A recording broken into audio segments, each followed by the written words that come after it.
The Engineer and the Dwarfs, Part 1. German folk tale. A tunnel had been dug through a crag which had hitherto been considered as a serious obstacle in the railway route. The light now shone through at the farther end. There was a shout of joy from the tired workmen. The air had been stifling in the tunnel, the work was hard and dangerous. Several men had been killed in detaching portions of rock that had been loosened by dynamite. It was a great relief to have got through. Now the walls would have to be made smooth with cement. Indeed, the men had already begun this work at the other end and the tunnel tested for greater security. Then the express train could run through directly, instead of being obliged to shunt backwards and forwards in a way that made it very uncomfortable for people who did not like sitting with their backs to the engine. The young engineer, Karl Hammerstein, who had been supervising the men's work, was glad enough to find himself in the fresh air. His head ached violently. The oppression of the atmosphere had well nigh overpowered him. The mountain was clothed on this side with tall forest trees, the drooping firs offered an inviting shade. It was 7 o'clock in the evening, the men were packing up their tools to go home. They would be obliged to march back through the tunnel, for there was no way round, except through the wildest forest with a tangled undergrowth of brambles and ferns. But they had their lamps, and did not mind the tunnel. It was familiar enough to them, who had worked in it for months. Meanwhile Karl, who was dead beat, stretched himself out under the trees, covered himself with his cloak, and fell fast asleep, meaning only to rest a minute or two, before he also set off home. It was late when he awoke. The full moon was shining. He felt quite dazed. Where could he be? He had slept in many queer little rooms when he was traveling, but they always had a window and a door. Where was the window? He shivered. It was cold. Then an unreasoning terror took hold of him. He was only half awake as yet. What could that dreadful gap be in the wall of his room, blacker than the darkness? Surely it was a bogey hole leading down to the bottomless pit. The next minute he laughed at his fears, as we usually do when we come safely out of nightmare land and feel the earth or bed beneath us again. He saw that it was the mouth of the tunnel, and glancing up he saw the giant fir tree under which he had been sleeping with outstretched arms above him in the light of the moon. Well, I never! What a dunderhead I am, he said to himself. Fancy sleeping like that. Why, such a thing has never happened to me before. I had meant to go to have supper and stay the night at the new hotel in Elm. I have heard the landlord's daughter is an uncommonly pretty girl.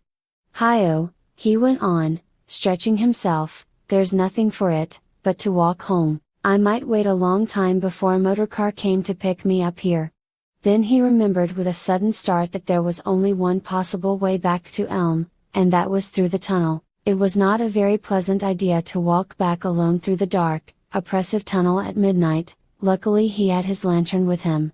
How could I have been such an idiot? He muttered to himself again. He found some bread and cheese in his pocket, which he ate with a good appetite. His headache had gone, and he felt much refreshed after his sleep. Then he put on his cloak, lighted the lantern, and set out cheerfully to walk through the tunnel.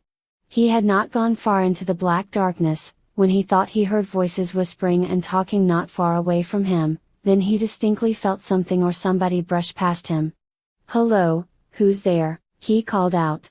Complete silence. He was not easily frightened, but his heart began to beat quicker than usual. Well, if it's robbers or tramps, they won't find much to rob on me, he thought, for he had only a few shillings in his pocket for his night's lodging. It was probably a bat that had strayed in at the opening, he decided. Suddenly he came to a standstill. Right across the way was a mass of freshly fallen earth and rock that quite obstructed his further progress. Well, this is a pretty fix to be in. How aggravating, he said to himself, and leant for a moment against the wall of the tunnel, to consider what would be best to do. The wall instantly gave way. He stumbled, bruised his arm against a sharp corner of the rock, and his lantern went out. At the same time he heard a sound resembling the slamming of a door. Donnerwetter, he exclaimed, a mild German swear which means literally, thunder weather. Whatever shall I do now? He had a box of matches in his pocket and soon succeeded in relighting the lantern. There is nothing for it, but to go back again to where I started from, and wait for daybreak, he thought. By this time he had become confused, and had lost the sense of direction, but there could be only one way back, so he tramped along a long winding passage that he took to be the excavated tunnel. How curious, I could have been certain that the tunnel was much wider, and more direct than this. Can I be still dreaming? He thought. Suddenly he was startled and astonished to come on a flight of steps leading downwards. There had certainly been no stairs in the tunnel. He saw too that the walls were painted in a decorative way like some of the catacombs in Rome, only these were far more elaborate. I'm in for an adventure, I must be lost in the heart of the mountain, he thought. Perhaps I shall come upon a robber's cave, or gypsies may be hiding in these rocks. It is a good thing that I have this pretty little fellow with me, and he touched the revolver in his breast pocket. He then observed in front of him a faint light, other than that of his lantern, and whistled softly with astonishment, as he saw that the way opened out into a cave or vault. A few steps more, and he found himself in an exquisite, though tiny hall, with an arched ceiling supported by pillars of red granite. The walls and ceiling were beautifully inlaid with mosaic work in gold and colored stones, like the interior of St. Mark's, Venice, and seemed to be of great antiquity, though of this he could not be certain.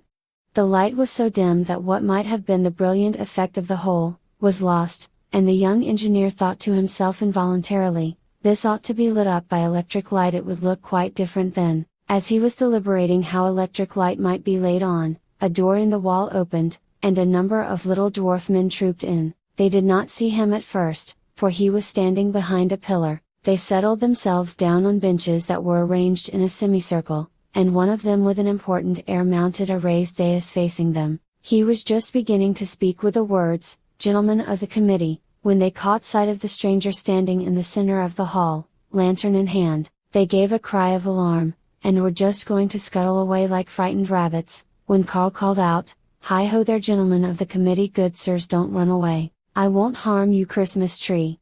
Now Christmas tree is the most solemn oath among the dwarfs. It is equivalent to swearing on the Bible with us. How Carl knew this, he did not know, it came to him on the inspiration of the minute. Perhaps his grandmother had told him stories in his childhood about the dwarf men, in which it occurred. To be continued.